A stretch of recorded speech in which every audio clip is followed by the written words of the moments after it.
I messed up by telling my parents about my inheritance. Plus update. Original post. My 36 female sister died 6 months ago from a heart condition. She practically raised me, so it's been difficult to deal with. I'm in my final year of university and have failed every single class this semester. She'd be disappointed, but it is what it is. My sister never married and never had children. I lived with her near campus. She ran her successful side business and I got to help her occasionally as a paid intern. She worked a lot, but not to support us. She just wanted to retire by the time she was 40. She would have been done in 4 years, and her heart had to fail her first. When she died, her attorney read her will to me. She had left everything to me.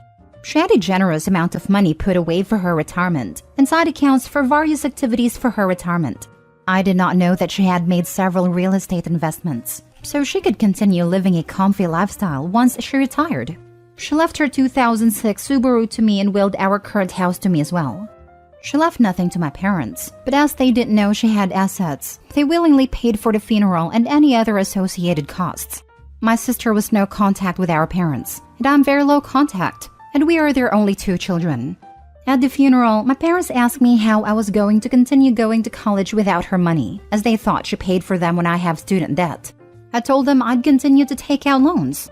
They asked about my living arrangements and I shrugged. At the time, I didn't know all the details anyway. Well, 2 weeks ago, I found out my parents tried to sell my sister's house whilst I still lived there. They brought a realtor and toured our home and everything. It was all on the cameras set up in the home. When I called them and informed them I'd be calling the police, they explained the situation. I told them it's my home and it was willed to me. They couldn't sell it.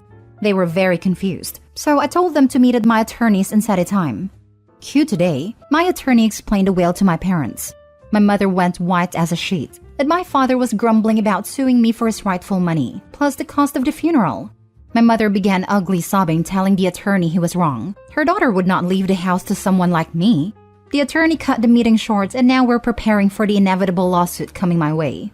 I just want to sleep and avoid all of this. Added to add, Mom is a stay-at-home mom, but the kind who spends her life at a country club, not the involved kind. Dad is a businessman and is typically on business trips for weeks at a time. They live, as they call it, lower upper class. Now for the top advice before reading the updates. Imagine losing your child and being mad about not getting money from it. Sounds like the type of parents to be left off the will to me. That and the fact that OP's sister raised her. OP, let them sue. They won't win. You now have the time and money to entertain them. They will just lose more money, and don't give them the money for the funeral until the lawsuit is over. You don't want them to think you feel guilty. When my mother-in-law died from cancer, her parents were mad that she left everything to her kids, and nothing to them. I don't have any children. My parents said just leave it to your sister. We don't need it. That's because your parents aren't monsters.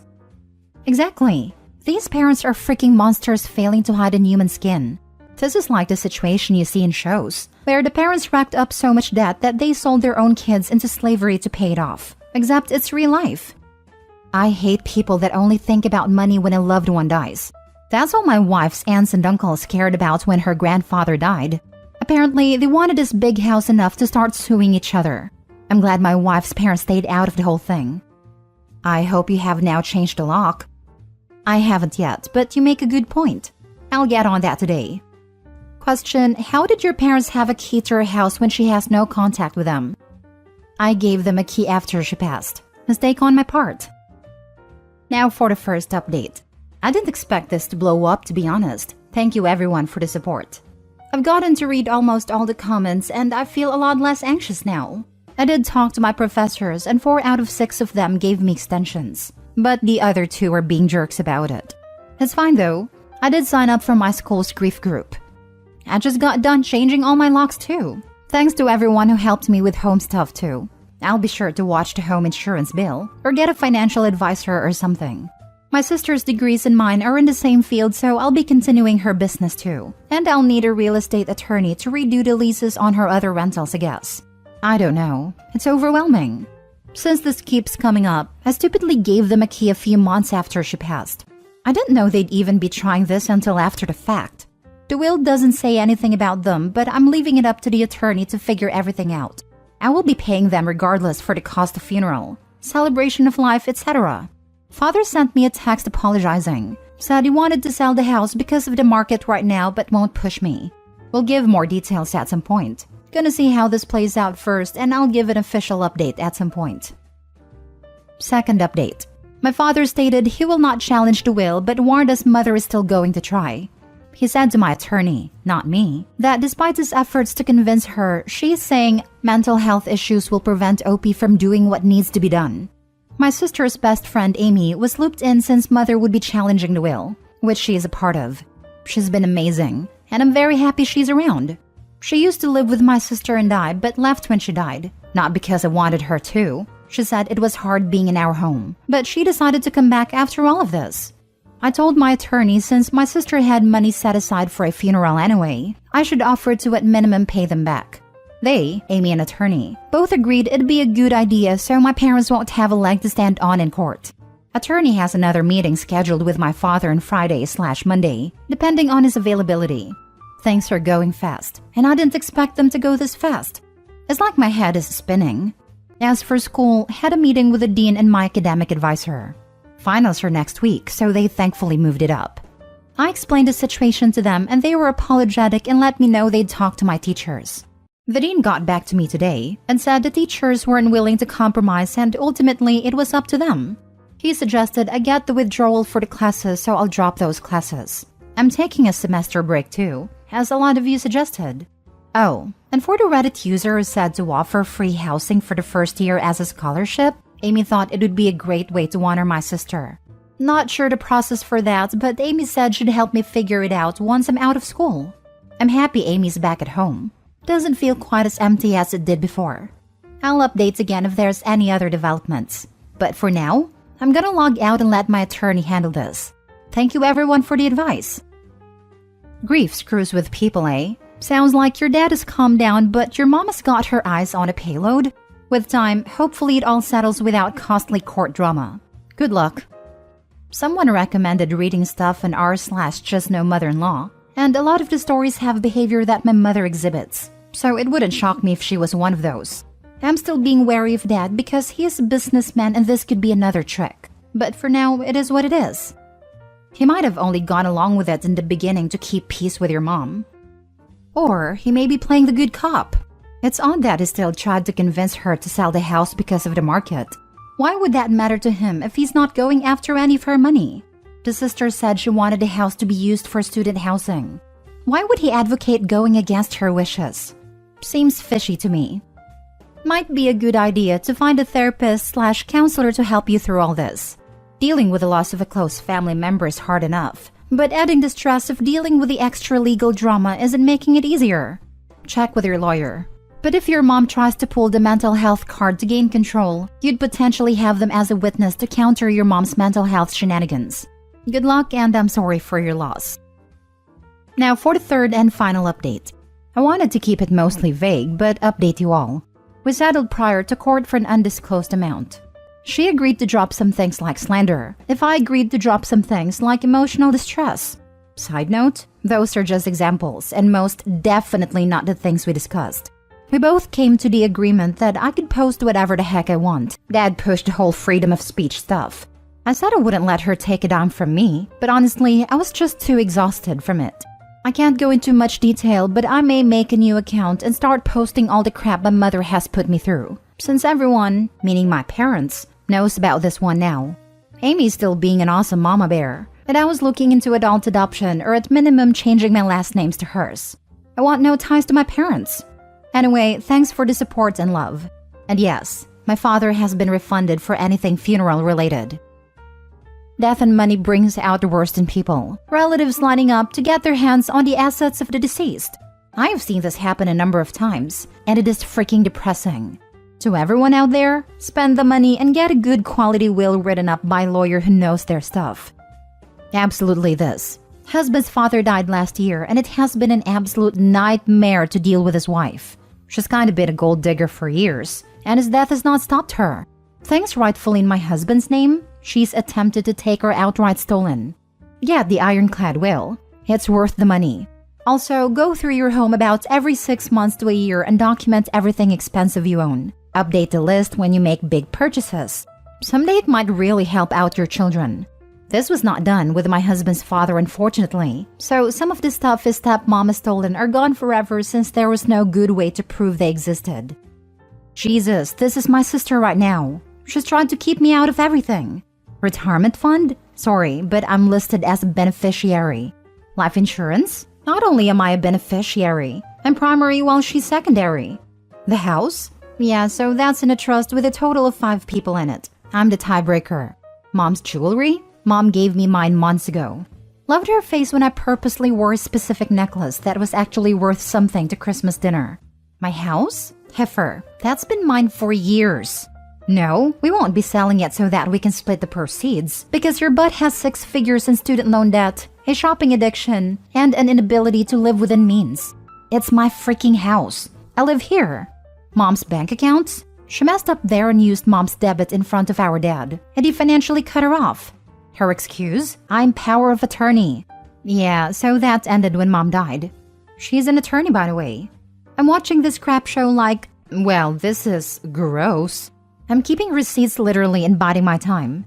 Probate has a 6-month backlog in our area, and I'm not willing to tip my hand until there's no chance for her to cover her butt. I have my own attorney. Hope that the hot tub and Disney vacation were worth it. Now that she gave her loser mother some money, there's no way that mother would stop. She'll be a parasite looking for OP to torment and get money from still.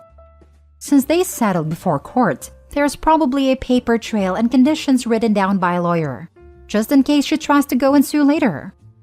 She must have a terrible lawyer, cause I see nothing that would make a judge invalidate any part of this will. You can leave your possessions to whoever you damn well please. Last story. Update. Am I the a-hole for telling my brother why I don't talk with our father? Original post. I, 32 male, have not a good relationship with my dad. The reason being the pressure he put me on. If I had anything less than a 90 over 100, he would be disappointed with me and tell me I was a failure and I would never be anyone in life. I still remember he and my mom, 59 female, fighting. She always defended me saying I was doing my best, but he would always scream that my best wasn't enough. When I was 12, I got 83 out of 100 in a math test and I freaked out. I remember coming home crying. Thankfully, my dad was at work, and I begged my mom to not tell my dad. I guess seeing a 12-year-old boy freaking out over a grade that even teacher thought was grade was enough, Mom divorced my dad. I believe that was the moment he understood he screwed up and tried to apologize. My mom always wanted me to have a good relationship with my dad, and I would stay with him 1 weekend a month.